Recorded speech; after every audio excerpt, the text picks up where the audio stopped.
AP mega DSC SGT 2025 అభ్యర్థులకు SGT all subjects online course purchase చేసిన వాళ్ళకి ఫ్రీగా మన ఎస్ పబ్లికేషన్స్ వారు Acharya exam series with explanation videos అనేది అందించేస్తున్నారండి. అండ్ కేవలం సర్ప్రైజింగ్ ప్రైస్ అండి, 899 రూపాయలకే 3 months వ్యాలిడిటీతో ఈ ప్రోగ్రామ్ అయితే మీకు అందించేస్తున్నారు. కావున అభ్యర్థులందరూ గమనించగలరు.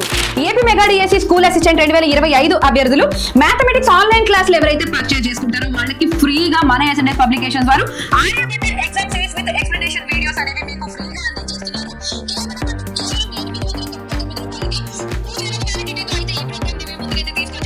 ఏపీడీఎస్సీ స్కూల్ అసిస్టెంట్ 2025 అభ్యర్థులకు సోషల్ స్టడీస్ ఆన్లైన్ క్లాసెస్ ఎవరైతే పర్చేస్ చేస్తారో వారికి Baahubali exam series with explanation videos ఫ్రీగా అయితే మన ఎస్ పబ్లికేషన్స్ వారు అందించేస్తున్నారు. కేవలం 899 రూపాయలకి ఈ కోర్స్ అనేది మీ ముందుకు తీసుకురావడం అయితే జరిగింది. కావాల్సిన వాళ్ళు ఇప్పుడే ఎస్ పబ్లికేషన్ యాప్ ని ఇన్స్టాల్ చేసుకోండి, కోర్స్ ని పర్చేస్ చేసుకోండి. AP mega DSC school assistant 2025 అభ్యర్థుల కోసం biological science online classes purchase చేసిన వాళ్ళకి ఫ్రీగా 1500+ practice bits and biology methods explanation videos కూడా అందించేస్తున్నారండి మన ఎస్ పబ్లికేషన్స్ వారు. కేవలం 899 రూపాయలకే ఇవన్నీ కూడా మీకు అందిస్తున్నారు. అండ్ 3 months వ్యాలిడిటీతో ఈ ప్రోగ్రామ్ అయితే మీ ముందుకు తీసుకురావడం జరిగింది. AP mega DSC school assistant 2025 అభ్యర్థులకు ఇంగ్లీష్ ఆన్లైన్ క్లాసెస్ పర్చేస్ చేసిన వాళ్ళకి English 40 days exam series program ని మీకు ఫ్రీగా అందించేస్తున్నారు మన ఎస్ పబ్లికేషన్స్ వారు. విత్ ఎక్స్ప్లెనేషన్ వీడియోస్ కూడా ఇందులో ఇంక్లూడ్ చేస్తున్నారు.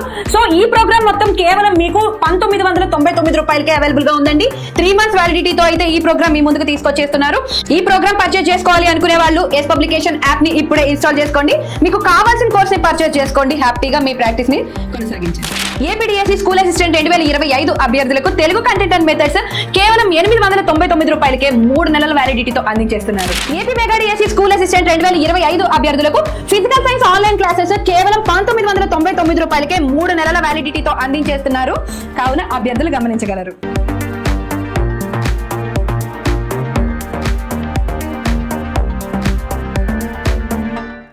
Hi everyone, welcome to S&S publications.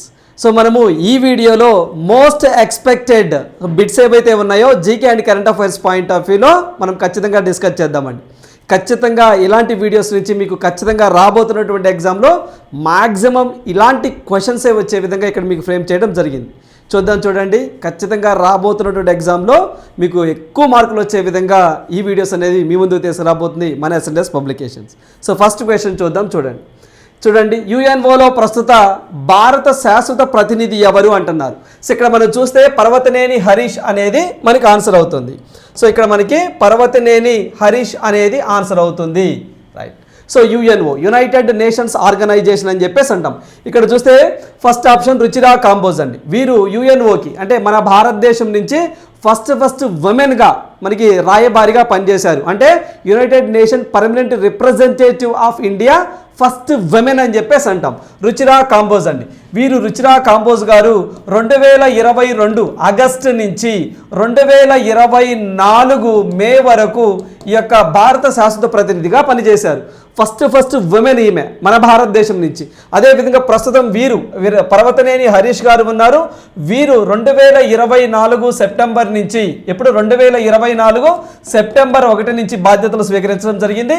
23వ వ్యక్తి అండి. సో మనకి భారత శాశ్వత ప్రతినిధి యుఎన్ఓలో 23వ వ్యక్తిగా పర్వతనేని హరీష్ గారు ఉండడం జరిగింది, రైట్. సో ఇక్కడ మనకి ఎస్పీ యాదవ్ గారు ఇచ్చారు. వీరు ఎవరు సార్ అంటే ఇంటర్నేషనల్ బిగ్ క్యాట్ అలియన్స్ అని చెప్పేసి అంటామండి. ఇంటర్నేషనల్ బిగ్ క్యాట్ అలియన్స్ అని చెప్పేసి అంటాము. Big cat international big cat alliance అని చెప్పేసి అంటాం. ఇంటర్నేషనల్ బిగ్ క్యాట్ అలియన్స్ కి డైరెక్టర్ జనరల్ గా ఉన్నటువంటి వ్యక్తి ఎస్పీ యాదవ్ గారు అని చెప్పేసి అంటాం. ఇటీవల కాలంలో international big cat alliance framework అనేది 2025 జనవరి 2025 జాన్యువరి 23వ తారీఖు నుంచి అమల్లోనికి రావడం జరిగింది. ఏదైతే మనకి 7 అత్యంత క్రూరమైనటువంటి మృగాలు ఏవైతే ఉంటాయో ఆ 7 మృగాల్ని మనము చాలా జాగ్రత్తగా కన్సర్వ్ చేయాలనే ఉద్దేశంతో ఇంటర్నేషనల్ బిగ్ క్యాట్ అలియన్స్ని తీసుకురావడం జరిగింది. అయితే ఇంటర్నేషనల్ బిగ్ క్యాట్ అలియన్స్లో మొత్తం 7 క్రూరమైనటువంటి యానిమల్స్ ఉంటాయి. అవే మనం చూస్తే మనకి లెపర్డ్, స్నో లెపర్డ్, టైగరు, అదేవిధంగా లయను, పూమా, గ్వాజ్వా, మనకి పూమా ఒకటి, అదేవిధంగా పూమా తర్వాత జాగ్వార్ ఒకటి, ఇవన్నీ కూడా ఒక 7 ఉంటాయండి. సో మనకి అదేవిధంగా చీతా, చీతా ఇలాంటివి ఒక 7 ఉంటాయి. ఇవన్నీ కూడా 7 అత్యంత క్రూరమైనటువంటి జంతువులు. వీటిని మనం పరిరక్షించుకోవాలి. దీంట్లో ప్రజెంట్ ఇప్పుడు ఇంటర్నేషనల్ బిగ్ క్యాట్ అలయన్స్లో మొత్తం సభ్య దేశాల సంఖ్య ఎన్ని ఉన్నాయి సార్? మీరు ఈ వీడియో వినేసరికి 27 సభ్య దేశాలు ఉన్నాయి. వాటిల్లో పర్మనెంట్ కంట్రీస్ మొత్తం 5 మాత్రమే ఉన్నాయి. సో ఏంటి సార్ ఆ 5 దేశాలు అంటే, ఒకటి వచ్చేసరికి ఇండియా అనే ఒక దేశం మనదేనండి. ఇండియా ఒకటి, నికరాగువా అనే ఒక దేశము, అదేవిధంగా స్వతిని అని చెప్పేసి అంటామండి. స్వతిని అనే ఒక దేశము, సొమాలియా అనే ఒక దేశము, తర్వాత లైబీరియా అనే ఒక దేశం అండి. లైబీరియా అనే ఒక దేశము. ఇవి ప్రస్తుతము సైన్ చేసినటువంటి అంటే ఫుల్ టైం అన్నట్టు అంటే రాటిఫికేషన్ కూడా జరిగినటువంటి దేశాలు. మొత్తం 27లో ఫుల్ మెంబర్ కంట్రీస్ తీసుకున్నవి 5 మాత్రమే. అదేవిధంగా ఆశీష్ ఖన్నా గారు ఇచ్చారు. వీరెవరు సార్ అంటే ఆశీష్ ఖన్నా గారు ఇంటర్నేషనల్ సోలార్ అలయన్స్ అని చెప్పేసి హర్యానా గురుగ్రామ్లో ఉంటుంది. 2015లో ఏర్పాటు చేశారు. ఆ ఇంటర్నేషనల్ సోలార్ అలయన్స్కి డైరెక్టర్ జనరల్గా ఆశీష్ ఖన్నా గారు రావడం జరిగింది. దీంట్లో మెంబర్ కంట్రీస్ మొత్తం ప్రస్తుతం 105 ఉన్నాయండి. మొత్తం ఫుల్ టైం మెంబర్ కంట్రీస్ 105 ఉండడం జరిగింది. సైన్ చేసిన దేశాలు అయితే మాత్రం 17 ఉండడం జరిగింది. ఆశీష్ ఖన్నా గారు దానికి హెడ్గా ఉన్నారు. So next question. So UNO framework Convention on Climate change UNFCCC యొక్క ఈ ఆర్టికల్ వాతావరణ మార్పులతో వ్యవహరించడానికి విద్య, శిక్షణ మరియు ప్రజల్లో అవగాహన పెంచడం గురించి తెలియజేస్తుంది. ఏ ఆర్టికల్ తెలియజేస్తుంది? అసలు మనకు చూసినట్లయితే ఇక్కడ మనకి ఆర్టికల్ 4, 7, 6 అని చెప్పేసి 5 అని చెప్పేసి ఇచ్చున్నారు.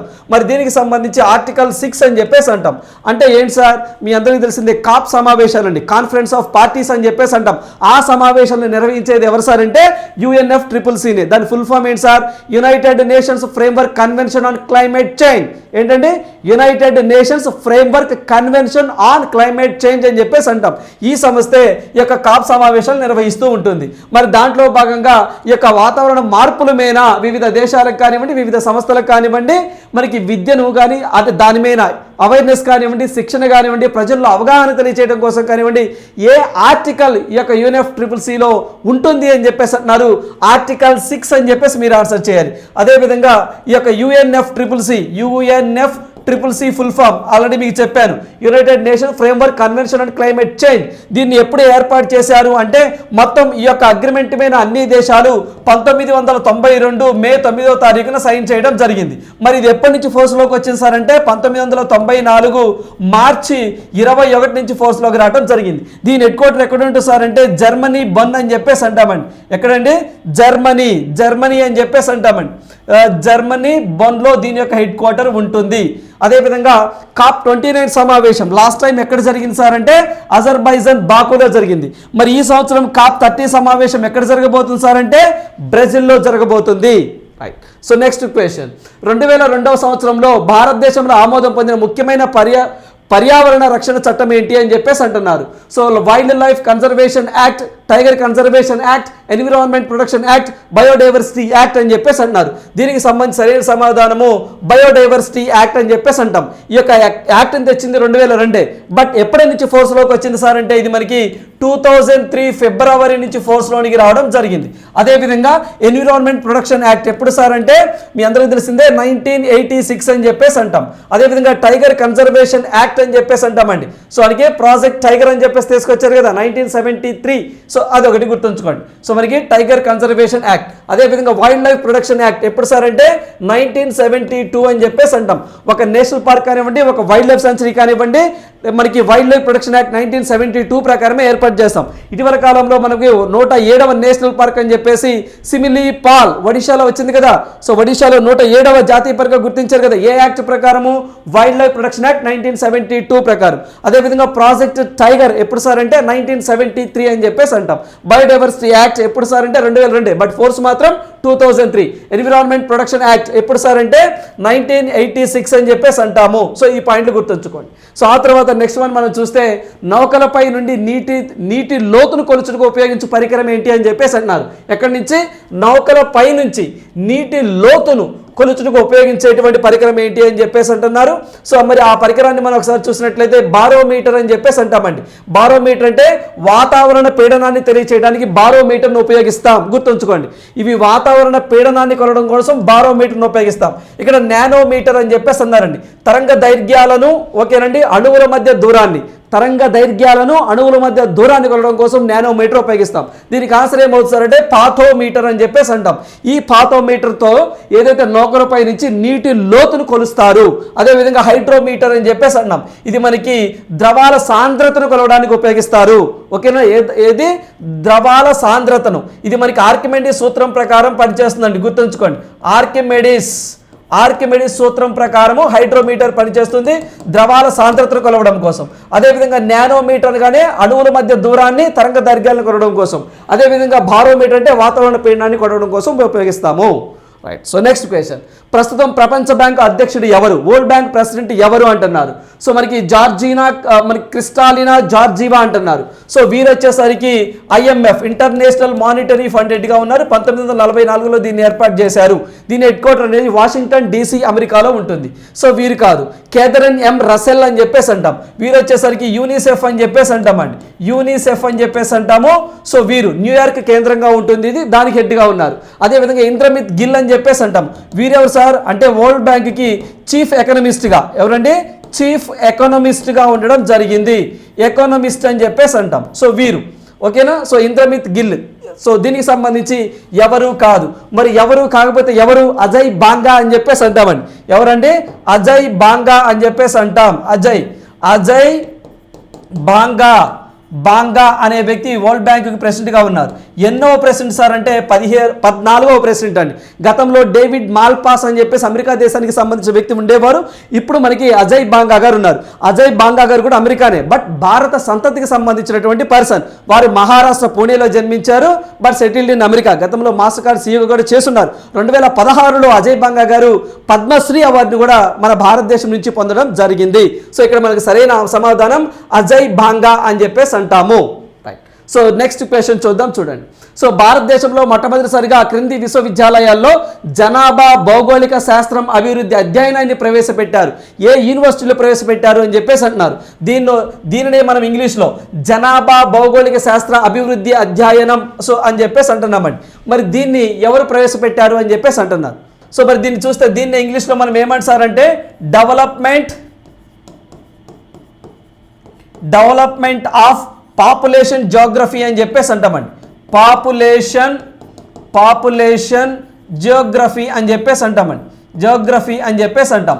సో ఇది మనకి 1960 ఆ టైంలో తీసుకురావడం జరిగింది. ఏంటి సార్ అంటే పంజాబ్ విశ్వవిద్యాలయము అని చెప్పేసి దీనికి కరెక్ట్ ఆన్సర్ అండి. సో పంజాబ్ విశ్వవిద్యాలయము చండీగఢ్లో ఉంటుంది. వారు ఫస్ట్ మన భారతదేశంలో డెవలప్మెంట్ ఆఫ్ పాపులేషన్ జియోగ్రఫీ అనే ఒక అధ్యయనాన్ని ప్రవేశపెట్టడం జరిగింది. Right. So next one. So భారతదేశంలోని జనాభా పరంగా అతి పెద్దదైన అతి చిన్నదైన రాష్ట్రాలను వరుసగా గుర్తించండి అని చెప్పేసి అన్నారు. సో మనకి ఏదైతే జనాభా పరంగా సో అతి పెద్దది సో ఉత్తరప్రదేశ్ అండి, అతి చిన్నది సిక్కిం అని చెప్పేసి అంటాం. చూడండి టాప్ 3 స్టేట్స్ అతి పెద్దవి. సో ఫస్ట్ వచ్చేసరికి ఉత్తరప్రదేశ్, సెకండ్ వచ్చేసరికి మహారాష్ట్ర, థర్డ్ వచ్చేసరికి బీహార్ అని చెప్పేసి అంటాం.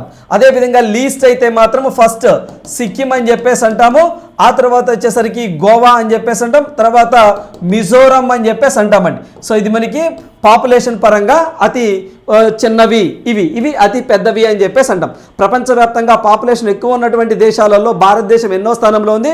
మొదటి స్థానంలో ఉంది. సెకండ్ ఏముంది? చైనా ఉంది. ఓకేనా. సో ఇవి పాయింట్లు గుర్తుంచుకోండి. రైట్. సో దీనికి సంబంధించి 4 is our answer. Next question, ఏ విధముగా ఒక బండి వంటి చక్రముతో నడపలేమో పరిపాలనా యంత్రాంగ నిర్వహణ ఒక వ్యక్తి వల్ల కాదు అని ఈ కొటేషన్ ఇచ్చింది ఎవరు అంటున్నారు. ఏంటంటే అది ఏ విధముగా ఒక బండి ఒంటి చట్రముతో నడపలేమో పరిపాలనా యంత్రాంగ నిర్వహణ ఒక వ్యక్తి వల్ల కాదు అని చెప్పింది ఎవరు అంటున్నారు. ఎవరు సార్ చెప్పారు అంటే కౌటిల్యుడు ఈ యొక్క కొటేషన్ని చెప్పడం జరిగింది. కౌటిల్యుడు అండి. సో ఇక్కడ మనకి మెగాస్తనీస్ అనగానే ఏ గ్రంథాన్ని రచించారు?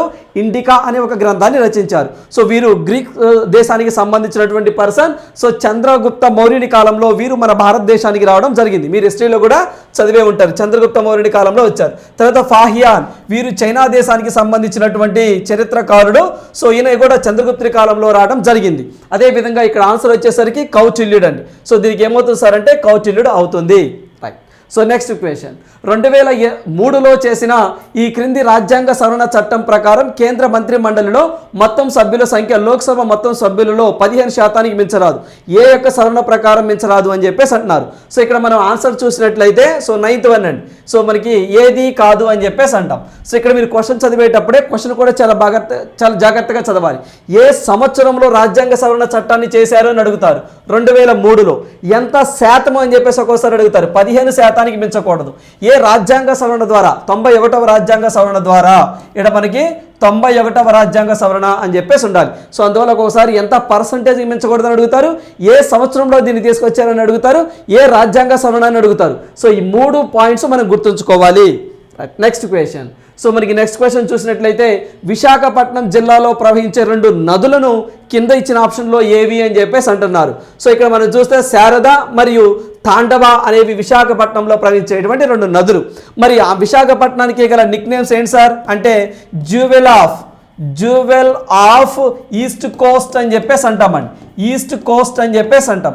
అదేవిధంగా సిటీ ఆఫ్ డెస్టినీ అని చెప్పేసి కూడా అంటాం. సిటీ ఆఫ్ డెస్టినీ అని చెప్పేసి కూడా మనం విశాఖపట్నాన్ని అంటాము. ఆంధ్రప్రదేశ్ ఆర్థిక రాజధాని ఏది సార్ అంటే విశాఖపట్నమే. రైట్. సో ఇవండి. So top 10 expected questions for DSC aspirants. Thank you.